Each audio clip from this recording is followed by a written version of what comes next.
11. Consciente de su misión, el panorama general se presenta fuerte y claro. El secreto del éxito es la constancia en el propósito. Benjamin Disraeli. Quien tiene un porqué vivir podrá soportar casi cualquier cómo. Friedrich Nietzsche. En el frente de batalla.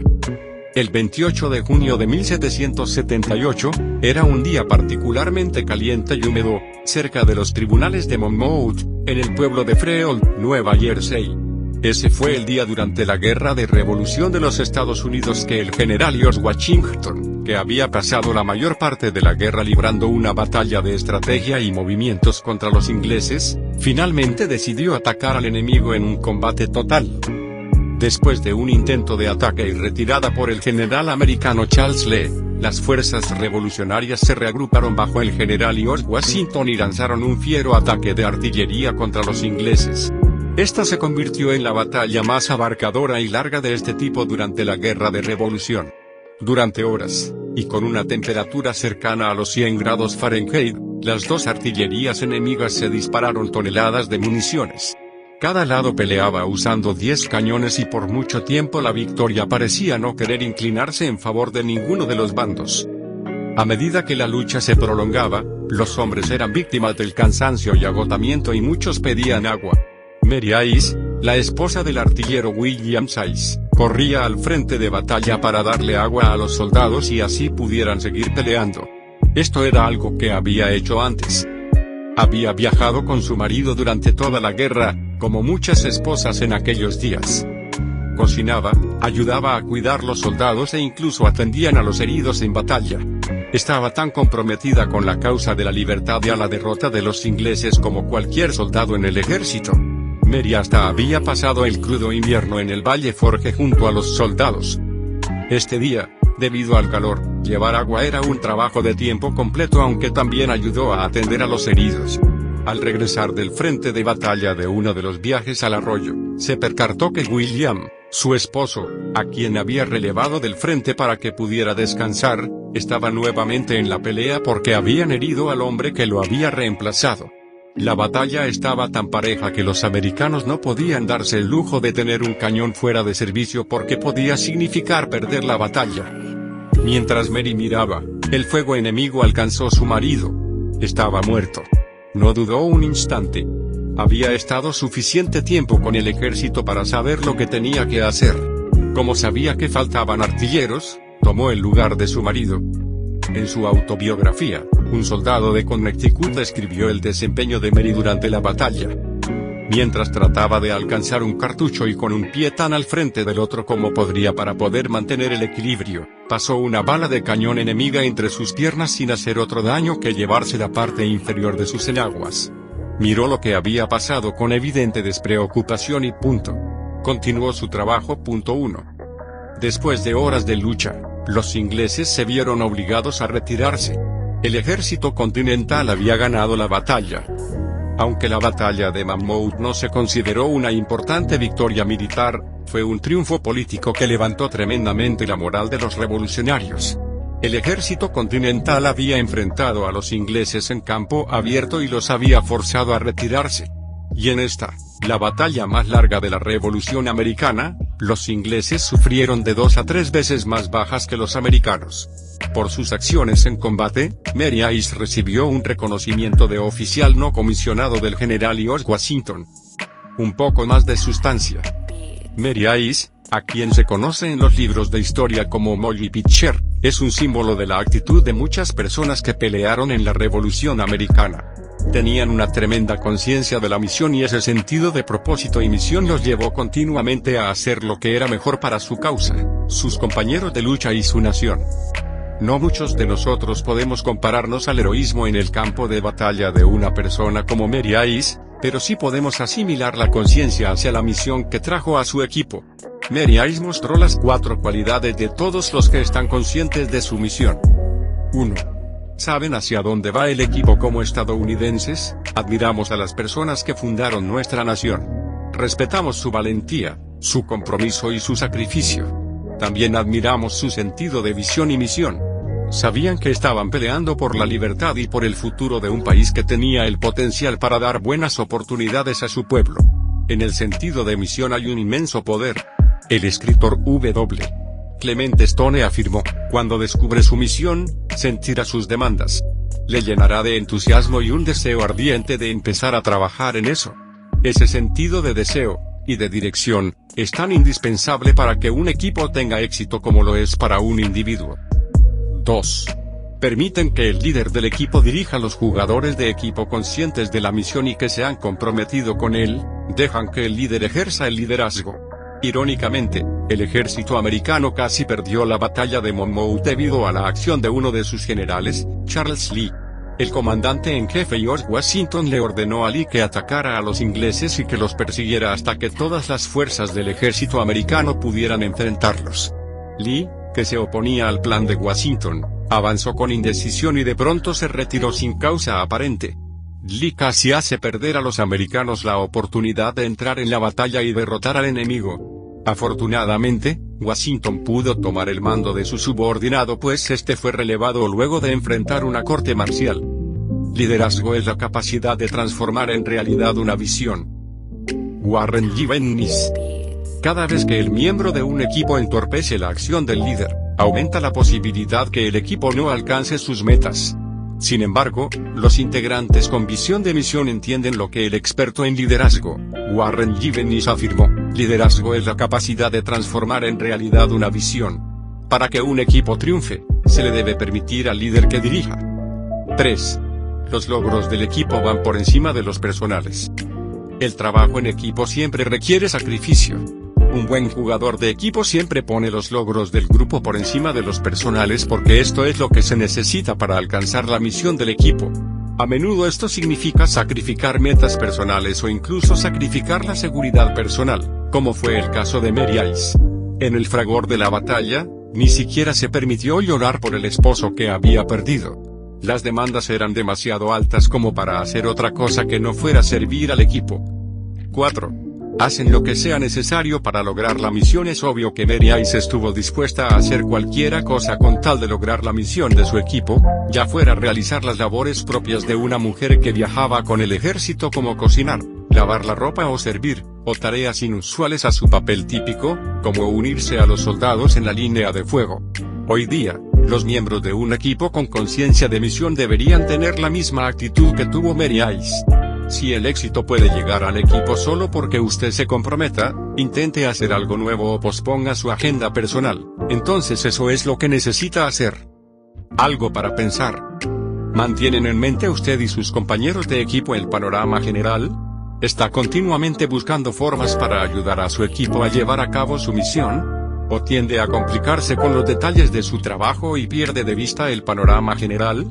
Si de alguna manera obstruye el trabajo del equipo mayor, su organización, por su deseo de alcanzar el éxito personal o incluso el éxito de su departamento, entonces necesita hacer algo para mejorar su capacidad de mantener en mente la visión de su equipo.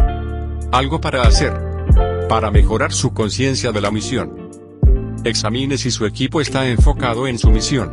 Es difícil mantener una mentalidad con conciencia de misión en un equipo que no parece tener una misión. Definitivamente, un equipo no es realmente un equipo si no se dirige a alguna parte. Por lo tanto, comience por medir la claridad de la misión. ¿Tiene su equipo u organización una declaración de misión? Si no, trabaje para que el equipo formule una. Y si la tiene, vea si las metas del equipo corresponden a su misión. Si los valores, misión, metas y práctica de un equipo no son compatibles, entonces le espera un tiempo difícil como miembro del equipo.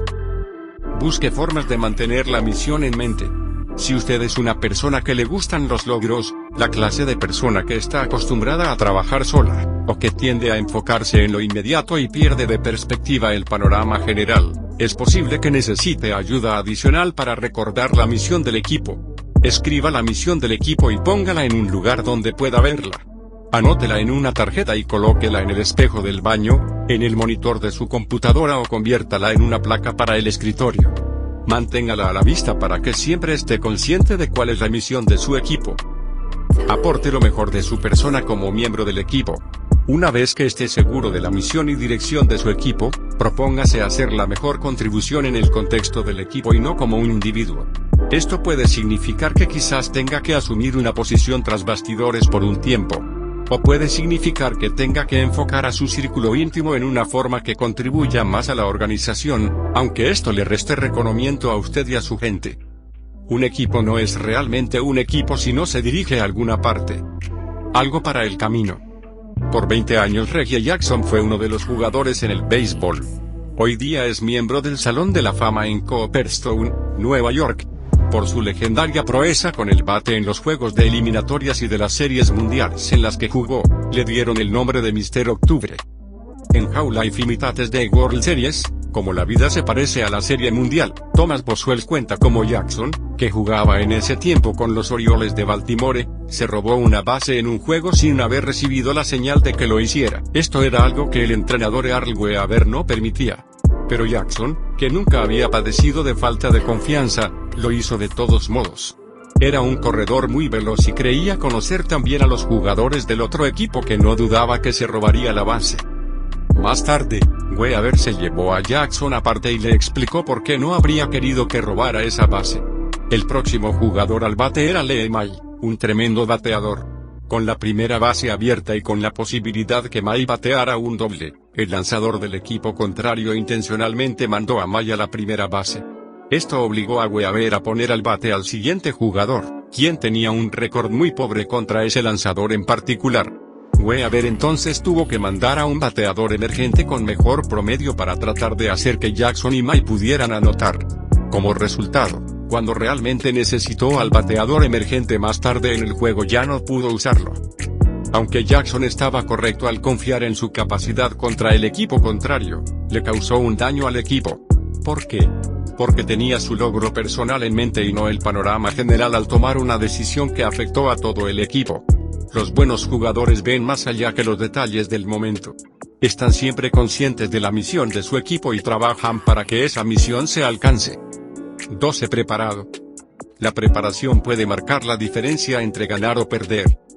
Los logros espectaculares vienen de la preparación rutinaria. Roger Staubach. Es mejor preparar que reparar. John C. Maxwell. Héroe concienzudo. A Alvin York se le conoce como el mejor soldado de la Primera Guerra Mundial. Por sus acciones durante la batalla de Argonne, York, un niño sin educación de las montañas de Tennessee, recibió la Cruz por Servicios Distinguidos, la Croix de Guerra y la Legión de Honor de Francia, la Croce di Guerra de Italia, la Medalla de Guerra de Montenegro y la Medalla de Honor, la más alta condecoración de los Estados Unidos. En la ceremonia de entrega de la medalla, el comandante francés Marshal Ferdinand Foch dijo a York: "Lo que usted hizo es lo más grande que cualquier soldado de los ejércitos de Europa haya logrado jamás". Antes de la guerra, nadie hubiera anticipado que York se convertiría en un héroe. Ni siquiera él mismo. El tercero de 11 hermanos, creció en las montañas de Tennessee. Como su padre, fue trabajador de la tierra y herrero sin mayor preparación. Pero su pasión era la caza. Y como su padre y la mayoría de los hombres del barrio, era un formidable tirador. Su padre murió cuando él tenía 24 años y esto lo convirtió en el principal proveedor de la familia. Sin embargo, después de un año o dos, York empezó a pasar demasiado tiempo bebiendo, en el juego y las peleas. Pronto se ganó la reputación de alguien que siempre sería un pobre diablo. Pero el día de Año Nuevo de 1915, cuando tenía 27 años, decidió cambiar. Le prometió a su madre que cambiaría su vida, y más tarde en ese invierno, en una reunión de avivamiento, York se convirtió en un hombre de fe al entregar su vida a Cristo. Durante los siguientes 2 años Alvin York se transformó en una persona diferente. Dejó de beber, de usar tabaco, de maldecir y de pelear. Empezó a trabajar duro para sostener a su familia. Empezó a estudiar la Biblia. Y ayudó a fundar una iglesia en su pueblo donde trabajaba como anciano y director de adoración. También aceptó la postura de su denominación contra la guerra. Así que cuando en 1917 recibió un aviso de reclutamiento, no sabía qué hacer. Amaba a su país y su familia había peleado por él desde los tiempos coloniales. Pero también amaba a Dios y quería obedecerle. York escribió: "Mi religión y mi experiencia.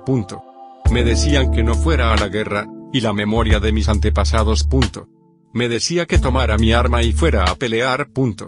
Fue la cosa más terrible cuando los deseos de tu Dios y de tu país. Se mezclaron y se pusieron el uno contra el otro. Quería ser un buen cristiano y también un buen americano. 3 Al principio, se clasificó York como un objetor de conciencia. Y aunque aún no había decidido si iría o no a la guerra, se fue al campamento Gordon, en Georgia, a recibir el entrenamiento militar básico cuando recibió la orden de hacerlo. Y allí sobresalió. York era un líder nato y su vida anterior lo había preparado muy bien para ser un soldado. Era físicamente fuerte, disciplinado, y mortalmente certero con un rifle a 180 metros. En la única área donde no estaba preparado era en su corazón. No estaba seguro si sería capaz de quitarle la vida a otra persona. De modo que empezó a trabajar con ese asunto. Habló varias veces con su pastor. Discutió su dilema con su capitán y su mayor. Luchó con esto desde el 14 de noviembre cuando se alistó en el ejército hasta el 30 de abril, justo antes de embarcarse para el frente. Y finalmente llegó a una conclusión. Sabiendo que la Biblia dice que los pacificadores son bienaventurados, York concluyó: si un hombre puede hacer la paz peleando, es un pacificador. 4 Eso completó su preparación, no solo física y mental, sino también espiritualmente. Aunque York vio acción en Francia desde principios de junio, no fue hasta el 8 de octubre de 1918 que realizó las acciones que lo convirtieron en héroe. En la batalla de Argonne, cuando el ejército alemán dio muerte a un grupo de soldados estadounidenses de la compañía de York, 17 hombres, incluyendo a York, fueron enviados al campo enemigo para crear distracción. De pronto, los hombres se encontraron al mando de un campamento alemán donde más de 20 soldados habían dejado sus armas a un lado para sentarse a comer. Los tomaron prisioneros, pero por orden de un oficial alemán. Las ametralladoras que apuntaban en sentido contrario se volvieron contra ellos y en unos segundos todos menos 8 de los soldados estadounidenses cayeron muertos o heridos, incluyendo a todos los oficiales no comisionados. Esto dejó a York, un cabo, al frente del grupo que sobrevivió. Por más de 2 décadas York había cazado o participado semanalmente en competencias de tiro en su pueblo de Pall Mall, Tennessee. Esa preparación le sirvió mucho aquel día contra los soldados enemigos que manejaban las ametralladoras. Mientras los soldados alemanes se asomaban para dispararle a los estadounidenses, York los lanzaba uno a uno. Después de varios tiros, trató de hacer que se rindieran pero ellos no quisieron. Mató a 17 soldados alemanes con 17 tiros, eliminando así la amenaza de la ametralladora. Cuando a York se le acabaron las balas del rifle, un grupo de alemanes lo atacó con bayonetas. Él se defendió con su pistola, derribando a 8 hombres con 8 tiros. Más adelante, mientras York y los demás soldados regresaban con los prisioneros, siguieron tomando prisioneros a otros soldados y oficiales. Cuando llegaron a territorio aliado, los 8 estadounidenses iban acompañados por 132 prisioneros alemanes. La preparación de York y su capacidad para mantener la calma bajo el fuego enemigo salvó a su escuadrón y ayudó a los aliados a obtener una victoria importante. Cuando regresó a su casa le esperaba un desfile en la ciudad de Nueva York, la fama y muchas ofertas tentadoras. Pero lo único que deseaba hacer era ayudar a los niños analfabetos de su comunidad. Sobre esto escribió: veo los sufrimientos durante la guerra como una preparación para hacer este trabajo en las montañas.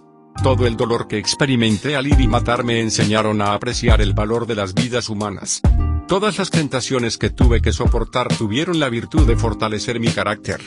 En 1926, ayudó a establecer el Instituto Agrícola York que todavía hoy día sigue preparando a jóvenes estudiantes. Un poco más de sustancia. El novelista español Miguel de Cervantes dijo: el hombre que está preparado ya tiene peleada la mitad de la batalla. Así ocurrió con Alvin York, y puede ser verdad con usted también. Si quiere prepararse para poder ayudar a su equipo cuando tenga que enfrentar los desafíos que se le presenten, entonces piense en lo siguiente. El hombre que está preparado ya tiene peleada la mitad de la batalla. Miguel de Cervantes. 1. Evaluación. La preparación comienza con el conocimiento de para qué se está preparando.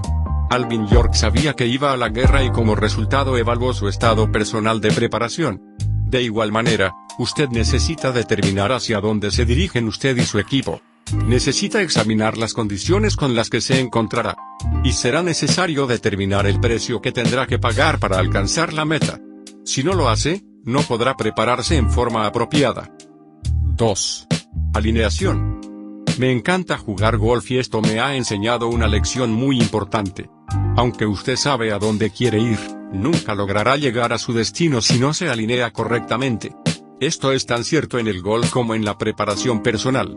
Una buena alineación hace que se alcance el éxito. Una mala alineación lo hace imposible, no importa cuán preparado esté. No solo se trata de trabajar duro. Hay que hacer el trabajo correcto. 3. Actitud. Los perezosos raramente se preparan.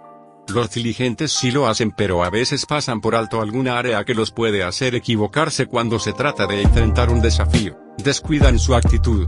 Para triunfar en cualquier intento, usted debe prepararse para no descuidar ninguno de los aspectos mentales involucrados en la actividad. Debe prepararse físicamente, pero también debe tener una actitud positiva hacia usted, sus compañeros de equipo y su situación. Si cree en usted y en sus compañeros, entonces estará en condiciones de triunfar. El valor no tiene un mejor aliado que la preparación, ni el miedo tiene un peor enemigo. 4. Acción. En algún momento tendrá que entrar en acción. Estar preparado quiere decir estar listo para dar el primer paso cuando llegue el momento. Recuerde esto, el valor no tiene un mejor aliado que la preparación, ni el miedo tiene un peor enemigo. Algo para pensar. ¿Acostumbra a desentenderse el asunto e ignorarlo hasta que llegue el momento de actuar? ¿O es la preparación sólida parte de su rutina regular? Si continuamente desanima a sus compañeros, entonces probablemente está jugando en la posición equivocada o no está dedicando suficiente tiempo y energía a prepararse para enfrentar los desafíos. Algo para hacer. Para mejorar su preparación. Transfórmese en un pensador. Henry Ford dijo, antes que cualquier otra cosa, estar preparado es el secreto del éxito. La preparación requiere pensar anticipadamente, de modo que pueda reconocer ahora lo que va a necesitar más tarde. Cree un sistema holista que le ayude mentalmente a caminar con anticipación a través de cualquier proceso, dividiendo las tareas en etapas. Luego determine cómo necesita prepararse para completar cada etapa. Investigue más. En casi todas las profesiones, la gente usa alguna clase de investigación para perfeccionarse.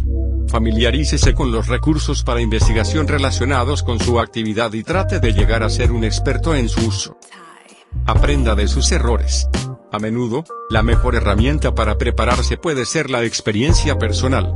Piense en los errores que ha cometido últimamente mientras trabajó en un proyecto o enfrentó un desafío. Escríbalos, estúdielos y decida qué tiene que hacer de manera diferente la próxima vez que se enfrente a una situación parecida. Antes que cualquier otra cosa, estar preparado es el secreto del éxito. Henry Ford, algo para el camino. En 1946, el artista Ray Charles escuchó que la orquesta de Lucky Millinder visitaría la ciudad. Charles se las arregló para tener una audición con él y esto lo emocionó. Si lograba unirse a Millinder sería, sin duda, algo grande. Cuando llegó su oportunidad, el joven músico tocó el piano y cantó dando lo mejor de sí. En su condición de ciego, Charles no podía ver la reacción de Millinder, por lo que cuando terminó, esperó pacientemente por su respuesta. Finalmente el director de la orquesta le dijo, no fue lo suficientemente bueno, muchacho. Charles regresó a su cuarto y lloró. Algún tiempo después, Charles dijo, aquella fue la mejor cosa que pudo haberme pasado. En lugar de compadecerme de mí mismo, me puse a practicar para que nunca nadie volviera a decirme lo que me había dicho Millinder. Y no han vuelto a decírselo, como afirma el dicho popular. Puedes decir que te sorprendieron una vez, después de eso, sencillamente no estás preparado. La preparación de Charles le ha rendido frutos por más de medio siglo. Ha tocado con algunos de los más talentosos músicos del mundo. Quizás la preparación no garantiza el triunfo, pero sin duda te da las condiciones para alcanzarlo. Puedes decir que te sorprendieron una vez, después de eso, sencillamente no estás preparado. Pues de eso, sencillamente no estás preparado. Pues de eso, sencillamente no estás preparado. Pues de eso,